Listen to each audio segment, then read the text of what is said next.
Apocalipsis 3:14. Aleluya, gloria a Dios.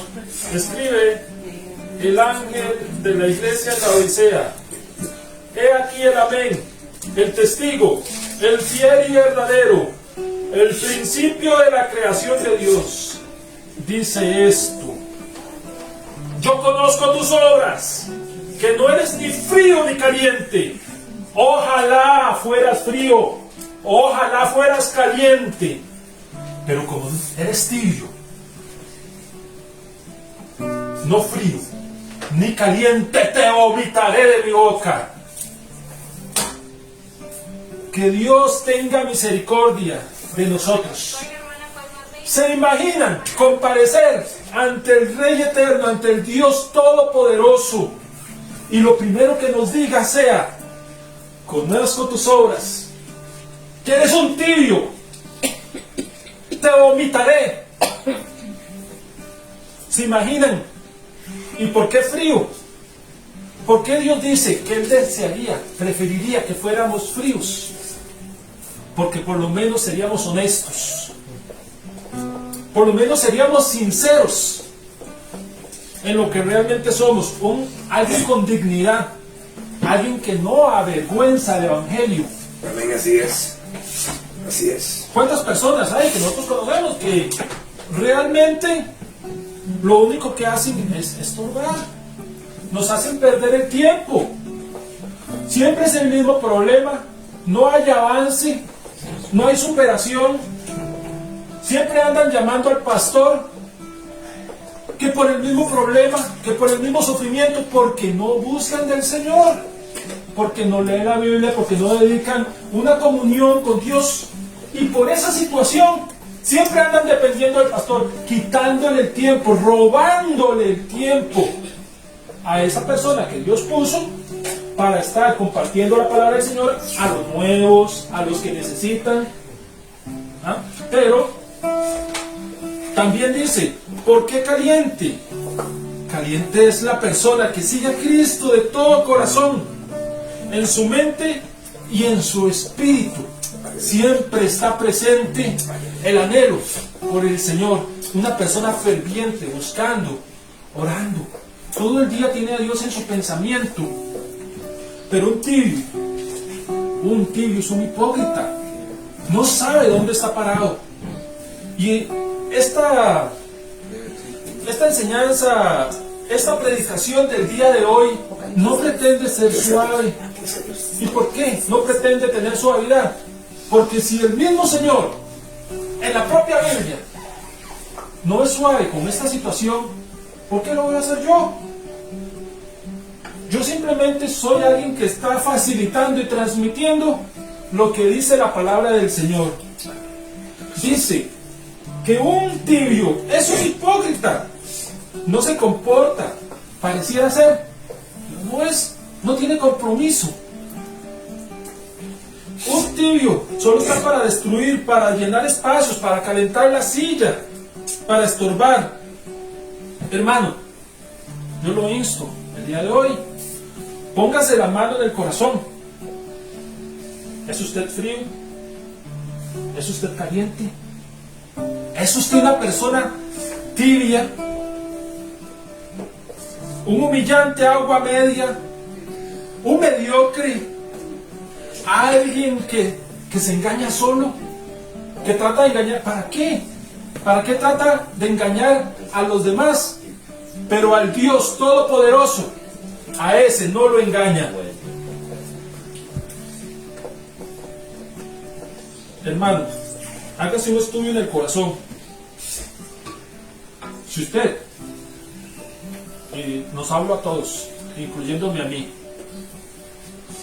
si nos creemos que somos una persona tibia, Dios nos reta este día y nos dice: si usted es tibio, si no está comprometido, no venga.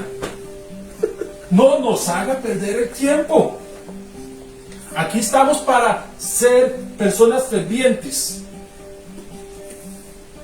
Así que procure servir a Cristo. Esforcémonos por tener una vida real con el Señor y no miserable. Porque no hay nada más miserable y que haga decaer más el espíritu cuando nosotros tenemos que confrontarnos a nosotros mismos y estar en ese sufrimiento. Ay, que soy, ay, que me levanto, ay, que soy. Porque no hay ese compromiso, sino que todo el tiempo está usted en esa culpabilidad, martillándole. Cuando usted comprende y comienza a llegar a una relación con el Señor lo agarra, lo consuela, le ayuda. Todas sus cargas, esa culpabilidad que por mediocre, que por no orar, usted la tiene que cargar solo, todo ese peso usted lo pone en el Señor y el camino va a ser más suave y usted va a ser ferviente, porque es cierto, no somos totalmente iluminados y no somos totalmente santos. Nosotros somos humanos, cometemos pecado y vamos a continuar cometiéndolo, pero tenemos que tratar de no y someternos al Señor de todo corazón. Él va a llevar nuestras cargas.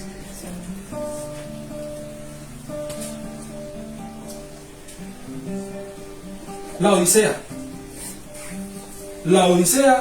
era una iglesia orgullosa. La Odisea era una orgullosa y rica.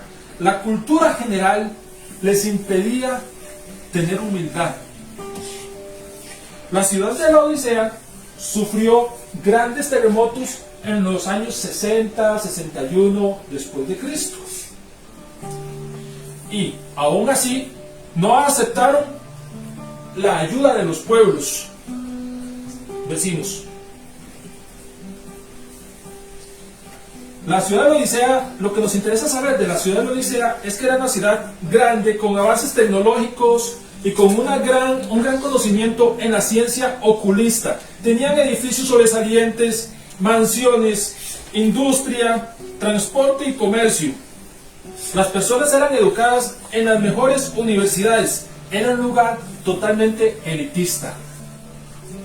Imagínense, por ejemplo, los lugares de las grandes universidades o los lugares más, bueno, aquí a nivel Costa Rica, Escazú, la gente más privilegiada económicamente. Más o menos tenemos que pensar en eso. Dios dice: te vomitaré de mi boca porque eres rico y no necesito nada. ¿Cuánta gente conocemos nosotros que está en buena situación económica y por lo tanto la relación con Dios realmente queda hasta lo último? ¿No les interesa? Hace poco, Ismael, fuimos a Poacito. ¿Ok?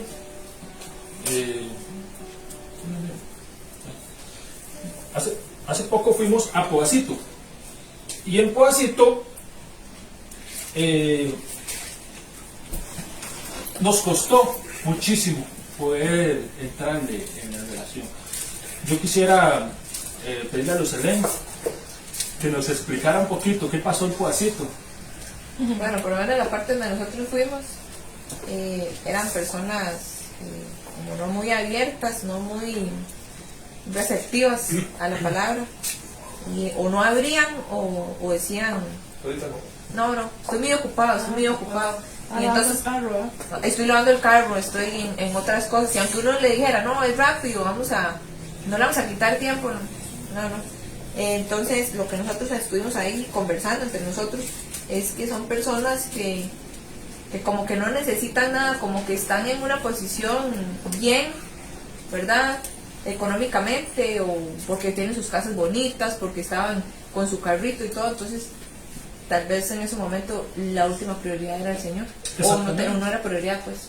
Exactamente, nosotros analizamos eso, que ellos pues tienen su religión ya heredada, sea católico o sea de otros tipos, y al tener alimento, al tener casita, al que no les haga falta nada, entonces realmente no hay una necesidad que les haga decir, mira, tengo que cambiar algo. ¿Por qué voy a cambiar algo si ya Balaam me provee todo? ¿Por qué voy a cambiar algo si no necesito? Ya mi Dios me lo da, la Virgen María, lo que sea. Entonces lo último que piensan es algo tan relevante como cambiar de religión, ¿ok? Porque así es, no les falta alimento, no tienen problemas, y esta carencia les hace pensar muy poco en la necesidad de pedirle ayuda a Dios para algo, así como la iglesia de la Odisea. Ahora, el problema es que a la Odisea Dios no le halaga absolutamente nada. La Odisea, vea, leamos Proverbios 3:14. Dice: porque tú dices, yo soy rico y me he enriquecido y de ninguna cosa tengo necesidad, y no sabes que tú eres un desventurado, miserable, pobre, ciego y desnudo. Ustedes saben qué cosa tan terrible para esta iglesia, que a diferencia de todas las demás, es la única a la que Dios no le halaga absolutamente nada. Era una iglesia que estaba tan acomodada prósperamente que estaba confundida, se le olvidó todo y decía que eran ricos y que no ocupaban absolutamente nada, pero Dios les dice pobre, ciego, desventurados y desnudos, miserables. Es terrible. ¿Conocen ustedes alguna iglesia donde lo más importante es el estatus? O lo más importante es el dinero. Exactamente. Donde lo más importante, Gabriel, es llegar a usted con un buen carro y bien vestido. Porque si usted no llega así, usted realmente no forma parte del club social, que eso es lo que se arma. Y las iglesias pequeñitas las dejan de lado. Ellos quieren tener un siervo, que lo que tiene el siervo de siervo es lo que tiene un rey en relación a un campesino. Nada, no es un siervo, es un gobernador, un cacique. Entonces solamente si usted tiene estatus puede participar. Y lamentablemente en estas iglesias consideran que si usted está en prueba, usted perdió la gracia de Dios. Shirley, la reto. Juntos, busquemos a ver quién llega primero. Lucas 7. No importa, con celular o lo que sea. Sí, ojo. ¿Llegó? Sí. Ok, léamelo, por favor. ¿Siete qué? 7, sí. ¿Cuál? 7, el primero. ¿Capítulo 7? El primer versículo. Pero no sé. Después que hubo terminado todas sus palabras al pueblo que le oía, entró en Capernaum. Sí. Y el siervo de un centurión, a quien este quería mucho, estaba enfermo y a punto de morir. Cuando el centurión oyó hablar de Jesús, le envió unos ancianos de los judíos, rogándole que viniese y sanase a su siervo. Y ellos vinieron a Jesús y le rogaron con solicitud, diciéndole: es digno de que le concedas esto, porque ama nuestra nación y nos edificó una sinagoga. Y Jesús fue con ellos, pero cuando ya no estaban lejos de la casa, el centurión envió a él unos amigos, diciéndole: No, yo estoy equivocado ahí. Extraño, yo siempre busco los pasajes antes de, pero ando buscando el pasaje que habla acerca de el árbol que no es bravo en fruto, es cortado. ¿Dónde está eso? ¿Alguien me puede ayudar? Este es el 643. Gracias. ¿Lo lees, por favor? No hay árbol bueno que da fruto malo, Ajá. ni árbol malo que da fruto bueno, Ajá. porque cada árbol es conocido por su propio fruto. No se recogen higos de unos espinos, ni vendimian un racimo de uvas de una zarza. Amén. El hombre bueno del buen tesoro del corazón saca lo bueno, y el malo saca lo malvado. Gracias. Porque la George. abundancia del corazón habla la boca. Muy bien, entonces el árbol malo es cortado. Pero alguna vez hemos hablado del árbol bueno. ¿Qué pasa con el árbol bueno? Cuando el árbol bueno da buen fruto, ¿qué hace el agricultor? Recoge el fruto y también se encarga de cuidar el árbol de manera especial. lo limpia, lo desrama y le hace varios procesos. Esos procesos en la vida son dolorosos. Y a veces ese desrame, a veces quitar hojas para que el árbol después crezca más fuerte. Durante ese proceso, la vida del cristiano muchas veces tiene que soportar la prueba. Pero estas iglesias orgullosas y hasta se podría llamar impías, juzgan. No juzguéis para que no sean juzgados, dice la Biblia. Y estas iglesias te juzgan y dicen, perdiste la gracia de Dios, porque ellos solo valoran que usted tenga money. Es que para muchos estar en prueba o estar escaso de dinero Es pecado, claro. Es pecado, es muestra de pecado, así como para los judíos. Alex, cuando veían, ¿usted se acuerda cuando veían los judíos a alguien así, cojo, y decían, ¿quién pecó?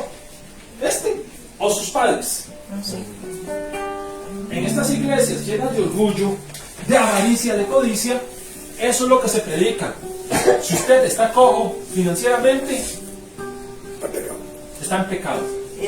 Estaba hablando con una hermana conocida, bueno, que nos conocimos desde que nosotros nos convertimos, Vicente y yo, y ahora está en una iglesia de Santidad Pentecostal, pero ella de la iglesia donde estábamos, que se recogía mucho dinero, a la iglesia donde ella se fue, que también ella misma me dijo, estaba en un estatus social donde no necesitaba vender empanadas ni hacer tamales ni nada. Llego a esta iglesia y me dice la pastora, la espero el sábado porque vamos a hacer tamales para vender.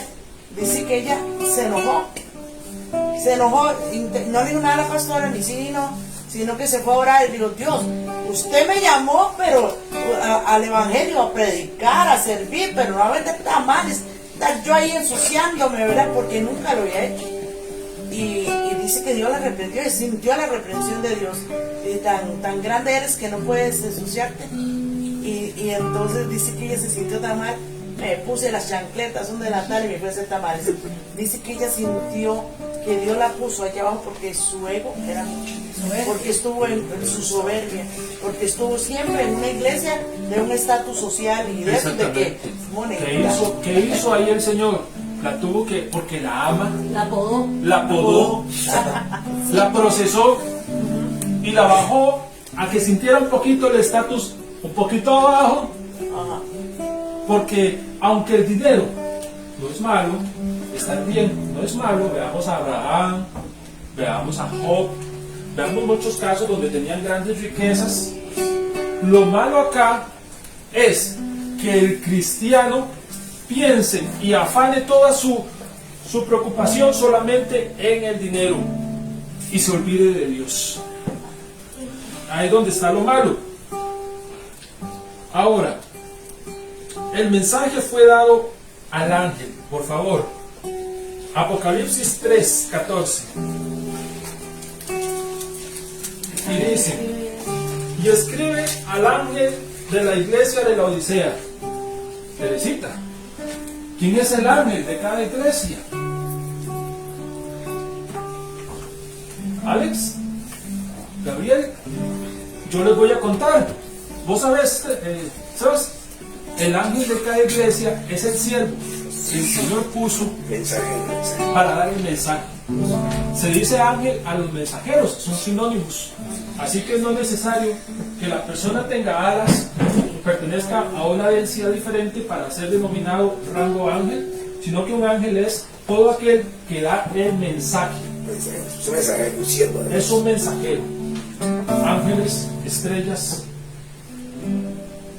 y predicadores son casi sinónimos. Entonces Dios se dirige directamente al ángel de la iglesia, porque aquí Dios no reclama solamente a los que están sentados, a los feligreses, ¿no? Sino que es a todos por igual. Y empieza, hablando de la Odisea, lo primero que dice es al ángel, o sea, al pastor, al representante. Él es el culpable. Le dice desde el principio. Es interesante lo que Juan está diciendo. La demanda sí estaba para la iglesia, porque la iglesia está tibia, pero la demanda más fuerte es para el portavoz, para el ángel, para el que está a cargo. Por eso Dios le demandará a cada ministro lo que haga. Toda esta gente que ha trabajado en la teología y la prosperidad, todo eso Dios se lo demandará a ellos y después a la iglesia. Sí, exactamente. ¿Ah? Porque es el líder. Porque es es la cabeza, es la, bueno, el primero es Cristo, pero realmente es el que mueve. Sí, sí, digamos del templo, del lugar. Exactamente. Veamos qué peligroso, porque el Señor demanda no solamente a nosotros, al equipo, sino específicamente y más duramente al que predica. Seremos más duramente juzgados. Si nosotros pretendemos con todo el amor y todo dedicar nuestra vida al Señor, seremos más duramente juzgados. Pero ahora entramos en la segunda parte. Aquí vimos todo lo feo, ¿sí? La iglesia, le pasamos, Dios no le dice nada lindo. A los demás vimos que Dios empieza muy bonito, psicológicamente les dice algo lindo y después primero los acaricia un poquito y después a esta los trata de lo peor, ¿verdad? Y podría decir que la iglesia más mala de todas. Y lo peor todavía, nosotros no estamos así, mira, ahí está la Odisea, burlémonos y hablemos de la Odisea, que iglesia más tonta. Somos nosotros así. Nos estamos examinando a nosotros mismos. ¿Acaso somos nosotros la Odisea? ¿Somos fríos? ¿Somos calientes? ¿O estamos tibios? No sabemos si agarrar a la derecha o a la izquierda. A ratitos estamos acá, a ratitos estamos allá. Estar del lado caliente, aunque ustedes no lo crean, es más fácil. Muchas veces he visto yo a los vagabundos de las calles que están pidiendo dinero bajo el sol. Y lo he conversado con muchas personas y digo, wow, para estos vagabundos la vida es más difícil. Es más difícil que trabajar. Porque estos vagabundos, estoy haciendo una comparación entre los tibios y los vagabundos. Porque estos vagabundos tienen que pasar todo el día bajo el sol. Si tienen sed, no tienen un 5 para ir a comprarse un fresquito. Tienen que andar sufriendo y extendiendo la mano. Más que un trabajador para que le den y le ir recogiendo. Tienen que dormir tirados En el suelo. con cama. Pero el que trabaja, Y despreciado por las personas. despreciado, es una vida más difícil que trabajar. El que trabaja recibe su sueldito, va y paga su casita y tiene su comidita, etc. Así es la vida del mediocre. El mediocre sufre porque quiere y lo que hace es estorbar. Porque usted ve al vagabundo y dice que viene el vagabundo a pedir otra vez la plata. Me fui me Así. refresco cuando llevo por la mitad. Ay, Dios mío, no sé el estadio de San José. Yo tomo un fresquito, me lo regalo fresco. Y usted sabe, yo no voy a volver a tomar fresco y no voy a volver a tomar la botella, que se la voy a tomar. ¿Verdad? Y así han perdido un montón de frescos. No lo hacen con todo el cariño y ni modo. Pero así es el mediocre. El mediocre siempre porque la ven con una está cara brava. dependiendo. No, yo no digo de igual. Pero no lo da. Bueno, yo les llevo, a veces, está uno ahí con una tajita pinto que alguien le dio ahí por el 00. Y llega y me dice, ¿no tiene para un cafecito? Y le digo, no, y yo no le voy a dar dinero, evidentemente, ¿verdad? Y voy y sigo porque yo llego a la esquina y bajo. Pero mi corazón, ¿verdad? Siga directo. Entonces llegué hasta arriba de la zona y le compré cafecito y se lo dejé. Y estaba contento. Y le compré una galletita también, ¿verdad? Pero le dicen a uno, no tiene para un cafecito, porque alguien le dio pinto, pero no le dio café. Ah, ve qué difícil que es. Shirley, ¿ves qué difícil que es? Y así es el mediocre, así es el vago espiritual. Tan fácil que es. Pero es que vean, que es fácil llegar, hincarse un ratito.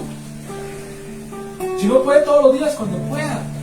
Recuérdese, trate de hacerlo un momentito. Ore con el Señor. Si no puede dedicarle un ratito hincado o algo así, por lo menos agarre y mientras está lavando los trastes, siga, hable con Dios un ratito. Viene el Señor cuando se levanta, proteja a mi familia, haga tal cosa, tenga el Señor en su mente, está fácil. Es más difícil, en serio, es más difícil tratar de vivir la vida cristiano suelto. Porque el Señor lo reconcilia, le acaricia el corazoncito, se lo cuida, Él lo carga. ¿Saben? Él no lo hace sentir culpable. ¿Por qué? La persona que está fuera de Dios, el frío, no se siente culpable. Esto funciona así. Porque se le olvida a Dios y hace sus pecados y sus mañas y no se siente culpable porque no se acuerda de Dios, el frío. El caliente no se siente culpable. ¿Por qué? Porque podrá cometer errores, pero trata de no hacerlos. Habla con el Señor, se mantiene en contacto. El Señor le mantiene su corazón calmadito, se lo consuela, le dice la próxima, tranquilo, Señor me perdona, siga adelante. El justo se levanta, ¿cuántas veces, don Vicente? 7 veces caerá justo, 7 veces se levantará. Porque lo dice, El número porque el perfecto. justo cae. Sí, claro, va a caer. Pero el mediocre, el vago, es el ser más acomplejado, es el ser que más sufre, es el ser más vomitado, el más asqueroso para sí mismo, porque nunca encuentra paz, porque se siente culpable a cada rato. ¡Qué asco! El catolicismo nos enseñó a sentirnos culpables. Y muchas iglesias cristianas nos enseñan a sentirnos culpables. El Señor Jesucristo nos trae paz. Jesucristo nos enseña a vivir una vida en abundancia. Esa es la diferencia. Pasemos al otro nivel. Si es que nos sentimos que somos mediocres, no suframos. Y vamos a la segunda parte, la oportunidad. Recordemos que a esta iglesia Dios no le dijo nada lindo, la trató de lo peor. Versículo 18 dice: por tanto, yo te aconsejo que de mí compres oro refinado en fuego, para que seas rico, y vestiduras blancas para vestirte, y no se descubra la vergüenza de tu desnudez, y unge tus ojos con colirio, para que veas. El oro. El oro en la Biblia significa lo único que tiene valor de cambio real. Si hablamos de algo parecido al dinero en temas espirituales, es la sabiduría. Y aquí, reto. Aquí un reto. Reto Viviana. Viviana, consígase una Biblia. Vámonos a Proverbios 8.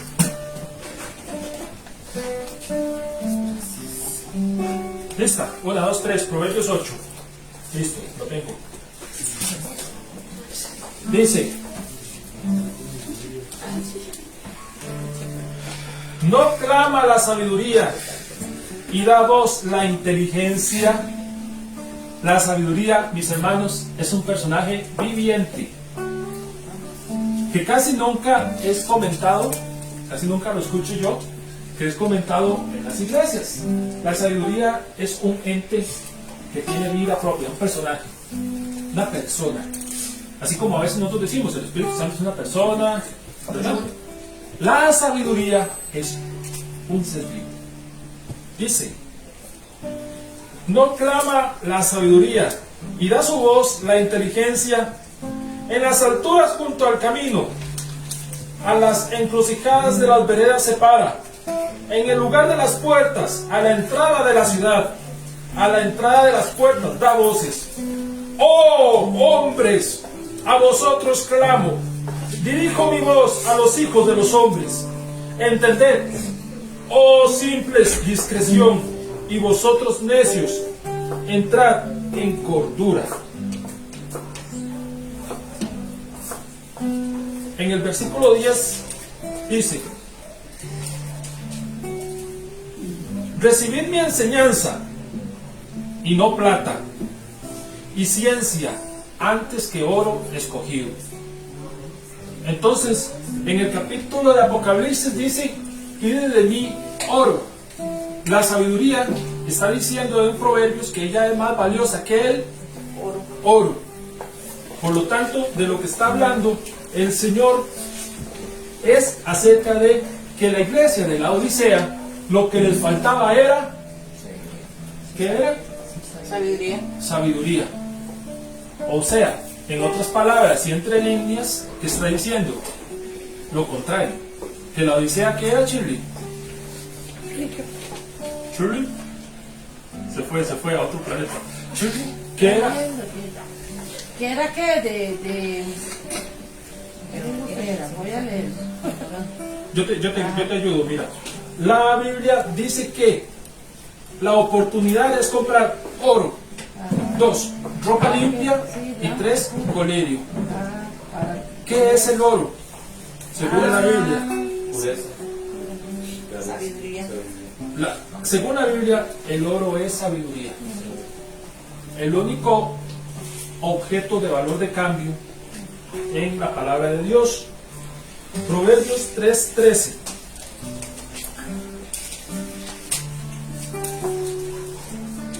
Bienaventurado el hombre que halla la sabiduría y que obtiene la inteligencia, porque su ganancia es mejor que la ganancia de la plata y sus frutos más que el oro fino. Dice que ni lo más deseable se lo puede comparar. Ni lo más deseable. Se lo puede comparar. Dios le dice a la Odisea que entonces le pida el oro. ¿Qué es el oro? Que le pida sabiduría. Por lo tanto entendemos que a pesar de que la Odisea se llamara un pueblo cristiano, en realidad se trataba de un pueblo insensato. Un pueblo que estaba basado en su propia opinión, que interpretaba lo de Dios según su propia conveniencia. ¿Cuántas veces nosotros agarramos y aunque la Biblia dice una cosa, tratamos de interpretarlo por ahí de la manera que mejor nos convenga? Como los borrachitos. Que Jesús hizo vino, que es bueno tomar. Como los borrachetos, por ejemplo. Vamos acomodando la escritura y pasajes sueltos solamente bajo nuestra propia conveniencia. Eso era lo que le estaba pasando a la Odisea, que era sabia en su propia opinión. Proverbios 3:7. No seas sabio en tu propia opinión. Teme a Jehová y apártate del mal. Entonces, lo que le hacía falta a la Odisea, o a veces a nosotros, si nos estamos examinando, es sabiduría. El temor de Dios. El temor de... ¿Cuánto tiempo llevamos, por cierto? El temor de Dios es el principio de la sabiduría. Mary, ¿qué significa eso? ¿Qué es el temor? Anda así. ¿Qué significa temer a Dios? ¿Lo sabes? Querían hablar con Dios, sino una obediencia, así como Exactamente. Hermana Heidi, usted quería también decir qué significa temer a Dios. Sí, respetarlo, obedecerle. Obedecerle. La palabra temor viene más relacionada exactamente con eso que ustedes dicen. Es como cuando se le enseña a un chiquito a tener respeto por su padre, para que no se salga del camino, porque el papá lo ama. Si el papá es flojo y suave, el chiquito va a ser un rebelde y va a terminar desviándose, y ya cuando usted ya lo vea desviado, entonces usted va a decir, ¿qué hice mal? El temor es el respeto. Por eso cuando un chiquito hace algo que va saliéndose del camino y usted le dice, hey, alto ahí, el chiquito hasta que se le paran los pelos de la espalda, ¿ustedes lo han visto? Incluso un adulto. Si a mí mi papá me dice, Juan, me dice, Juan, más grueso, Juan, algo así, Juan Gabriel, dice él. Yo agarro y se me paran los pelos de la espalda. Y yo vuelvo a ver y digo, sí señor. ¿Por qué? Porque él me enseñó a respetarlo. A mi papá nunca le levanté la voz. Una vez en mi juventud le moví la gorra que tenía en la cabeza porque estaba muy bravo. ¿Para qué lo hice? Se me devolvió y no les cuento. El temor de Dios es así. Es el respeto. Dios no sigue un vacilón. Amémoslo. Él nos ama, pero respetémoslo. El temor a Jehová es la primera parte, apenas el inicio, apenas empezando, la primera grada de la sabiduría. Eso lo dijo el proverbista. Dice, el temor de Jehová, el principio de la sabiduría es el temor de Jehová. Al principio. Así es. Entonces no es que es todo tampoco, apenas es el principio, pongamos atención. Si queremos buscar sabiduría, sabiduría es oro.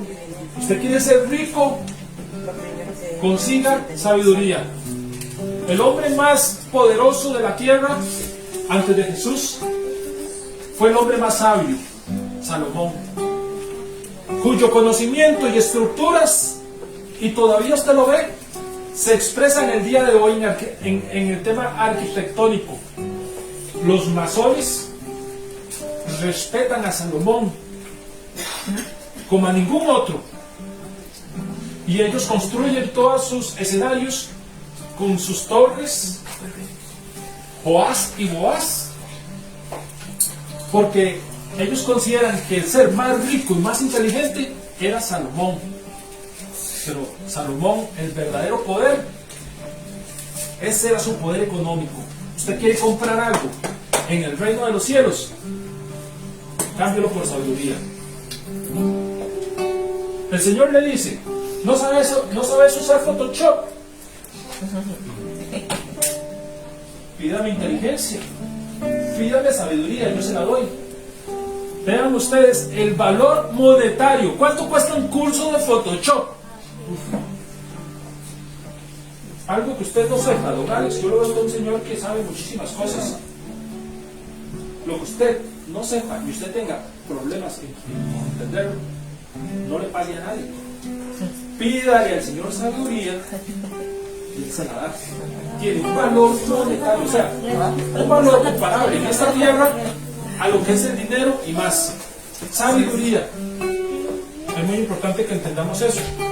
Ahora el Señor les dice, oro refinado pidan en la oportunidad. ¿Sí? Recordemos que estamos hablando de la Odisea. La Odisea, que es la iglesia que el Señor más mal trató. ¿Okay? Les dice, la oportunidad de ustedes es el oro refinado. 2, la ropa limpia. Isaac, ¿qué es la ropa limpia?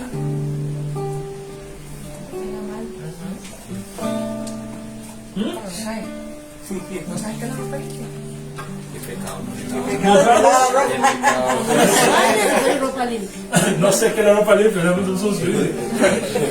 No, quizás sí pienso que la ropa está limpia y cuenta para nosotros. La mamá lo cuida mucho. La mamá lo cuida mucho. Apocalipsis Luz y la reto. Apocalipsis. Pero suéltelo, solo está buscando ya. Apocalipsis 19:8. 1, 2 y 3. Ya. Ok, dale. Dice, y le fue concedido que se vistiera de lino fino, limpio y resplandeciente, porque el lino fino son las acciones justas de los santos. ¿Qué significa la ropa limpia? Acciones justas de los santos. Entonces, no vale de nada decir, yo soy cristiano y ser un injusto. Yo soy cristiano y agarrar y robarse un vuelto. Si usted sabe que Aunque cobra lo como tanto, mucho, ¿Ah? aunque le haga mucha falta de vuelto. don Vicente y don Alex son taxistas, ¿verdad? ¿Usted es taxista, no? Sí, son taxistas. Ah, bueno, y Johnny trabaja en Uber a veces, ¿verdad? Sabe que si hay una tarifa, esa es la tarifa. Si usted... Por eso uno tiene que tener, o sea, un día llega y se monta muchacho y me dice, eran 1850, y agarra saca un billete de 10.000 y me dice, déjese el vuelto, y le digo, varón, disculpe, ¿usted está dando cuenta del billete que me está dando? Ay, señor, sí, pensé que era el billete de 2.000, o sea, si yo hubiera querido agarrar el cojo aquello y me lo echaba a la bolsa, usted me dijo, déjese el vuelto, pero digo yo, no. Él no me va a dar esa cantidad de propinas, son mentiras. Entonces yo le dije, señor, ¿usted está viendo el billete que me está dando? Ay, señor, dice, sí sacó el billete de 2.000. O sea, tiene que sacar las cosas por hoy. Eso es justicia. Exactamente. Y la justicia es una práctica. Sí. Así como cuando usted tiene su ropita en su closet y está su ropita pero está toda arrugada, usted tiene que agarrar y aplancharla, que se vea bonita. Si no la plancha, si no practica, si no hace un esfuerzo por hacerlo, no se va a planchar sola. O sea, que uno tiene que poner de su parte, porque a veces no es tan fácil. Eso es una de las tentaciones que por lo menos a mí me afectan bastante. Yo tengo que poner mucho esfuerzo muchas veces para ver que alguien llega con más plata que otro y decirle, mi trabajo vale tanto porque usted tiene un poquito más de plata y este vale menos porque si no, no me lo compra. Yo sé que el nivel económico de este es tal. No, tendré que comprarle a los dos iguales. Y luché contra eso. Y bendito Dios, he avanzado ahora y he visto la bendición del Señor. Después de que comencé a someterme en ese punto, el Señor me ha bendecido más. ¿Por qué? Porque yo aprendí de un muchacho que hacía eso justamente. Yo le decía, ¿cuánto vale? No, eso depende del cliente. Si es un gringo, usted le va a cobrar más. Si es... No, hay que ser justos, ¿sí? Y cobrar el peso como es, con medida. Nos vamos a Deuteronomio 25:13. Don Vicente, lo reto, Deuteronomio 25:13, 1, 2 y 3. Y si no lo encuentra don Vicente, No, estoy retando a Don Vicente. Deuteronomio que 13. 25:13. Ah, 25.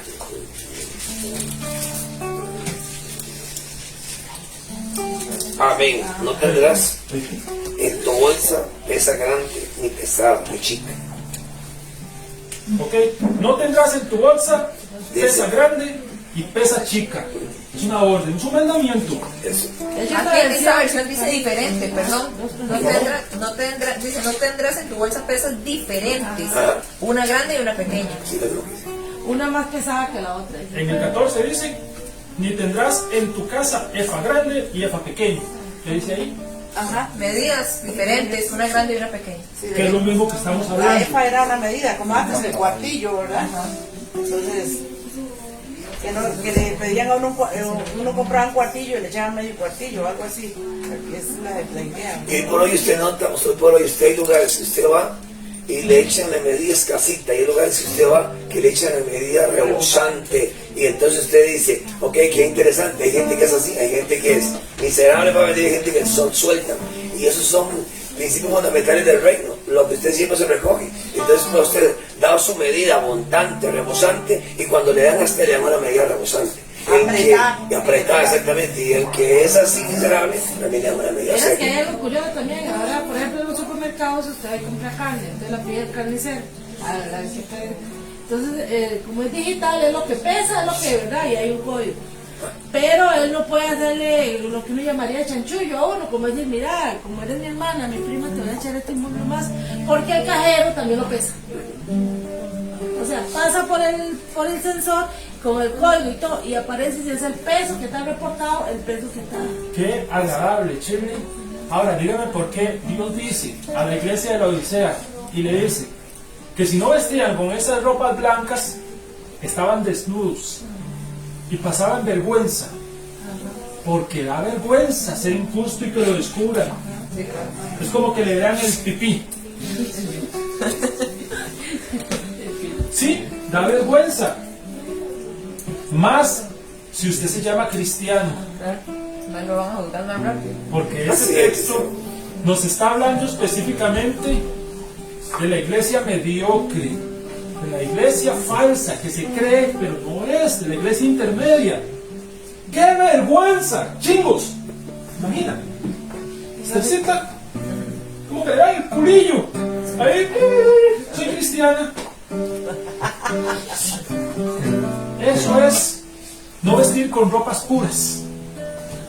Aquí hay secretos que uno escucha por acá y por allá, pero son secretos de sabiduría y que el Señor nos está regalando. Prestemos atención, porque si nosotros notamos en la Biblia, en toda la Biblia, punto específico, punto muy, muy, muy importante que Dios valora por sobre todas las cosas, más que si usted es católico, evangélico, o lo que sea, es que usted sea justo, que tenga la medida proporcionada. Dice Proverbios 17:5: el que justifica al impío, el que condena al justo, ambos son igualmente abominación a Jehová. ¿Qué está hablando ahí? De injusticia. Lucy, si lo tiene, me lo lees en esa versión. Proverbios 17:5. 15. A 15. El que justifica al impío, el que condena al justo, ambos igualmente son abominación. Está hablando de injusticia. El que justifica, el que le da la razón, como en el gobierno muchas veces está pasando ahora, por razones económicas, mucha gente agarra y justifica las injusticias para seguir ganando beneficios económicos, y condenan al que está haciendo las cosas buenas. Por ejemplo, veamos ahorita al presidente que está esforzándose, está haciendo cosas buenas. Es un humano, no es un Cristo. Pongámosle 80-20. Pero es alguien que tiene voluntad. Pero hay gente que por razones económicas están haciendo páginas de Facebook, poniéndolo con cara de chancho, con cachitos de diablo, y yo no veo razón, sinceramente, para esas cosas, porque se está esforzando en ayudar a las personas que más lo necesitan. Dejamos la política de un lado. Mira que aquí dice este versículo 15. Vea qué interesante. Absolver al culpable y condenar al inocente. Son dos cosas que el Señor aborrece. ¿Saben que está diciendo culpable? ¿Verdad? O sea, son versiones, pero más claras. Y la palabra es fuerte. Aborrece. Ah, sí. ¿Cuántas veces hemos escuchado nosotros que dicen el Señor ama a todos? Eso es mentira. El Señor aborrece a los injustos, les cae mal, los vomita,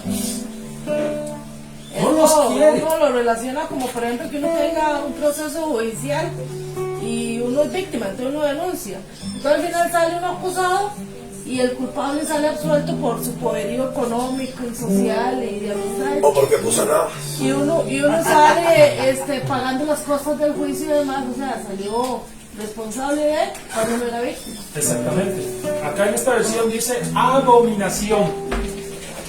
La iglesia de la Odisea, Johnny, está siendo considerada por Dios como abominación. ¿Somos nosotros acaso abominación? ¿Acaso nos estamos examinando nosotros mismos?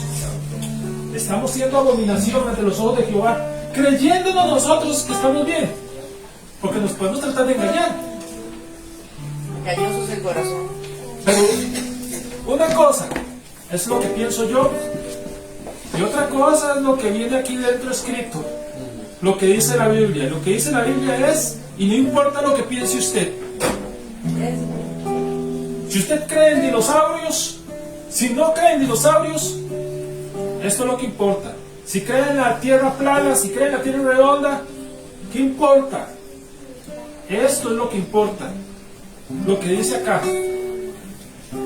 Si cree en catolicismo, en la Virgen, bueno, yo creo en la Virgen porque es la mamá de Jesús, pero como adoración a Jesús directamente, vea, no importa lo que uno crea, sinceramente, la interpretación que dé, que si Jesús tuvo hijos, que si no tuvo hijos, ¿qué dice aquí? O más bien quería decir hermanos. Hermanos, sí, hijos de María. ¿Hermanos o no tuvo hermanos? ¿Qué dice aquí? Lo que diga ahí es lo que es. Y dice, oro refinado, ropa limpia. Y ahora, ¿qué es lo que nos falta? ¿Se acuerdan? Que era el tercer. Ok. Recordemos que la iglesia de la Odisea era una iglesia, estaba cimentada en una ciudad de ciencia. Que la especialidad de esa ciudad, por cierto, era la ciencia oculista. Ellos tenían muchísimo conocimiento en lo que era el colirio. El colirio es una mezcla de sustancias e ingredientes que sirven para curar el ojo irritado. Normalmente en esas zonas se irritaba por la arena. Por eso es que le echan al pobre, le echan al yemo, le echan colirio. Entonces llega a ver, compra una botellita de yemo y porque tiene una basurilla, porque quiere que el ojo se le ponga un poquito blanco porque está rojo. Entonces el colirio ese lo que hace es que le refresca la vista. El yemo, que tiene colirio. El colirio, exactamente, cura infecciones, cura inflamaciones y es muy necesario. ¿Y por qué Dios le dice a la iglesia que use colirio? Porque específicamente la iglesia de la Odisea no veía bien. Estaba caminando a oscuras, estaba casi ciega. ¿Y qué significa eso? Que si nosotros caminamos en el camino de Jesucristo, porque recordemos que Jesús dijo, yo soy el camino, la verdad y la vida. ¿Qué más? Nadie viene al Padre si no es por mí. ¿Sí? Entonces, Jesús es el objetivo. Nosotros vamos hacia Jesús. Nosotros vamos hacia el Padre. ¿Por medio de quién? De Jesús. Y si nosotros no vemos, podemos caminar por el camino. No. Normalmente cuando la persona como ciego, como el espiritualmente no ve, se va a perder. Y es cuando nosotros vemos, y es que vean, son el mismo perfil.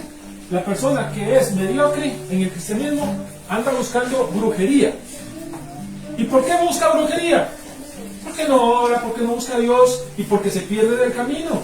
Es tan fácil para alguien que no ve desviarse, dice para allá y termina en una casita de brujos y dejó el camino de Jesucristo. ¿De acuerdo? La pregunta es, ¿tenemos nosotros la vista clara? ¿Necesitamos colirio? ¿Juzgamos nosotros acaso a las personas sin tener una buena luz espiritual? Santo. Lucha. Amén, así es. Para poder juzgar, porque el Señor nos da esa bendición, ¿verdad? Juzgaremos nosotros a las naciones, pero necesitamos estar iluminados.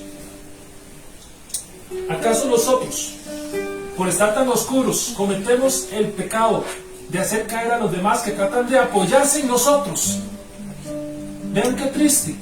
Las personas que buscan consuelo y ayuda en nosotros, estamos ciegos y más bien en lugar de ayudarnos los hacemos caer. Hipócritas. Puede un ciego guiar a otro ciego, ¿verdad? Vamos.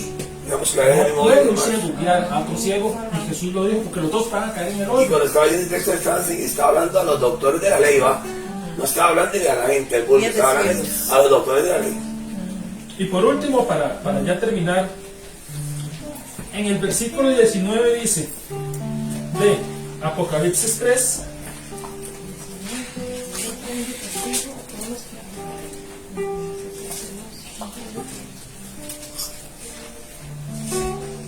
yo reprendo y castigo a todos los que amo. Volvemos a ver aquí otra vez Versículo 19. el temor de Dios. Él reprende y castiga como un papá. ¿Y por qué reprende y castiga? Porque ama. Sé pues celoso y arrepiéntete. Aquí no le está hablando a los impíos, recordemos, le está hablando a la iglesia, nos está hablando a nosotros. He aquí, yo estoy a la puerta y llamo. ¿Qué dice Lucelén en su versión, por favor? Yo estoy aquí en pie junto a la puerta dando aldabonazos, o sea, con aldaba ahí. ¿Saben qué es un aldaba? Un aldaba. Es una pieza. Una argolla para tocar la puerta, para no tener que sale con el codillo, sino que usted agarre y llegue y toca. Una pieza de hierro, grandota. Contra la madera. Normalmente está en una puerta gigantesca. La puerta que aguanta. Ajá. Puerta ancha a la entrada de una ciudad y un aldabonazo. No, yo estoy a la puerta y llamo. No. Eso es muy débil. Yo estoy a la puerta dando aldabonazos. ¡Pum! ¡Pum! ¡Pum! Se oye en toda la ciudad. Es fuerte, ¿eh? Todos lo escuchan, algo así como la sabiduría. Yo estoy en la plaza y clamo. ¡Ah! hombres insensatos, venid a mí, pedid sabiduría. Algo así, al mismo nivel. Yo estoy dando aldabonazos. Y dice, si, vamos a ver, en el 19, si alguno oye mi voz y abre la puerta, entraré a él y cenaré con él y él conmigo. Al que venciere, le daré que se siente conmigo en mi trono. Y esta parte a mí me impresiona muchísimo lo que sigue. Así como yo he vencido. ¿Qué nos está diciendo nuestro Señor Jesucristo? Se está comparando específicamente Él mismo con la Odisea. Está hallando Él mismo está diciendo, mira, tan parecido yo soy con ustedes. ¿Por qué? Porque recordemos que Jesús tuvo que enfrentarse a la insensatez. Tuvo que buscar sabiduría. Y la encontró. Recordemos el pasaje cuando Jesús se perdió de sus papás, no les hacía caso.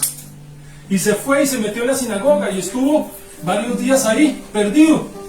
3 días. Haciendo sufrir a los papás. Eso fue falta de sabiduría. Jesucristo, en un momento de niñez. Sí, suena duro, pero así fue. Jesús les dijo con su inteligencia del cielo unas grandes palabras que todos se quedaron asombrados, pero en sí no tenía respeto a sus padres en ese momento. Luego aprendió a someterse a ellos, porque si ellos les dicen no se vaya, no se va. Sí, porque solamente esa parte se habla de... Por lo menos en la Después Biblia de ahí, canónica. Después hasta los... No, y dice que él crecía en sabiduría Ahí está. y en sujeción, Ahí ¿verdad? está. Y en gracia. Amén. Son 3 cosas. Amén. Gloria a Dios. Dice, en la casa de mi padre me conviene estar, ¿verdad? Cuando le dijeron, hijo, te estamos buscando hace 3 días en la casa de mi padre. En los negocios de mi padre me conviene estar. ¿Y cuándo? Y cuando llegó y se sometió en ayuno y comenzó a orar, se le apareció Satanás. Se le apareció el diablo y le dijo, te ofrezco todos estos imperios de la tierra si postrados me adoras. Entonces Jesús tuvo que tomar una decisión. Decidir vestirse de lino fino, de lino blanco y resplandeciente, que son las buenas acciones, las buenas decisiones, el ejemplo. Porque la vida, el ministerio de Jesús duró 3 años. En esos 3 años, Él se enfocó en darnos el ejemplo de cómo vivir una vida en abundancia. Él nos enseñó cuál era la forma de tener ropita limpia, ropita aplanchada, vivir como Él anduvo, vivir como Jesús. Él se identifica con la iglesia de la Odisea, porque Él dice, sí, esto yo lo superé. Ustedes están invitados a superarlo conmigo también. Yo está la palabra porque vea que las veces que fue tentado, que usaba de la palabra. Escrito está. Entonces, lo que estaba escrito para él, lo que está escrito para nosotros. Está escrito. Y el colirio, Shirley, el colirio. Jesús también tuvo que hacer un esfuerzo por el tema del colirio, por eso Él se identifica con la Odisea, porque Él todos los días, en todo momento buscaba a Dios, de rodillas. Lo encontraban en la noche junto a la barca, orando. Lo iban a despertar, porque el hombre pasó toda la noche orando. Y les decía a los discípulos, no podían ni aguantar 1 hora, porque para Él ya era costumbre más de 1 hora, porque Él vivía en abundancia y era lo más normal estar en la presencia de Dios. Por lo tanto, su luz iluminaba y encendía a todo el público, a todo cuanto le oía. Jesús usaba colirio. Así que, hermanos, no hay oscuridad en nosotros. ¿Acaso hay insensatez en nosotros? ¿Acaso tenemos la ropa sucia? Examinémonos a nosotros mismos. Este es el mensaje de Dios. Y el que tenga oídos para oír, oiga. Dios les bendiga. Gracias, María.